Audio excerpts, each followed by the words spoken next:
about 8 inches of water in the bottom, so I could breathe, but it was holding me up against the floor of the boat. But I had to be able to get the life jacket off to swim out through the door to get to the top of the boat. They were all out, and I couldn't because it was like picking me up by my armpits. And fortunately, I had a knife clipped on my pocket right here.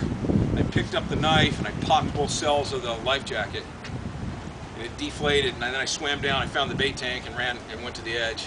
Yeah, I got it. And then, you know, I just appreciate you guys. You know. Thank God. All right. We're all alive. You know.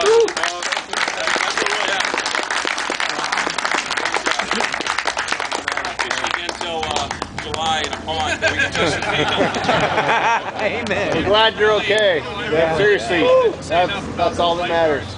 Those guys, they earn every dollar. They were breaking 20 to 25 feet, so when we were holding on to the boat, we were trying to hold on to the motors, and a wave would crash down and just wash us off. You know, we all were drifted away, and those guys came out a little 20-foot Boston whaler, just like Superman.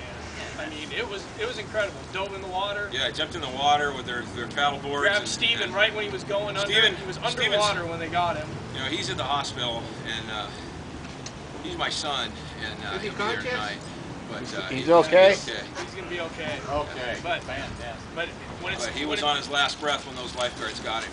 When you see those lifeguard guys, you tell them what studs they are. Next time they my come up buddy's a sergeant over there that I've grown up with. Yeah. Rick, I don't know if he was, but anyway, yeah. So.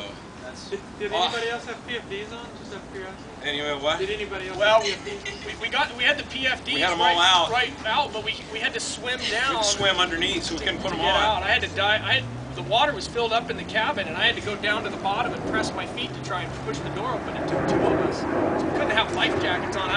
By the time I got the door open, my breath was gone. Yeah, but we couldn't have gotten out of the cabin if we had them on. That's the reason I couldn't get out. So we had them there. I mean, they were sitting, you know, right there. We had them all out of the bag. We were holding them. It was gnarly enough. We wanted them close, but they're just because of the way the cabin filled up with water, we had to get, you know, we were down at the bottom trying to press the door open. You know, the biggest lesson, I think, I fish a lot in Washington and Oregon where we have, you know, bar harbors, Columbia Bar, a lot of real nasty bars, and the biggest mistake we made, in hindsight, of course, is that, you know, it was gnarly when we went out, but it was slack tide when we went out, and it was getting close to full ebb, and so that's just like a river of water running against, and it was just throwing the swells huge. And we didn't know we had one motor wrapped. You know, we didn't know that we had one motor, you know, down, and we just didn't have enough power to stay on the back of it. You guys were all that 20-foot skip jack right behind you, going out. You turned around and came back. Well, so anyway, we don't want to ruin your tournament, man. I mean, No, hey, you're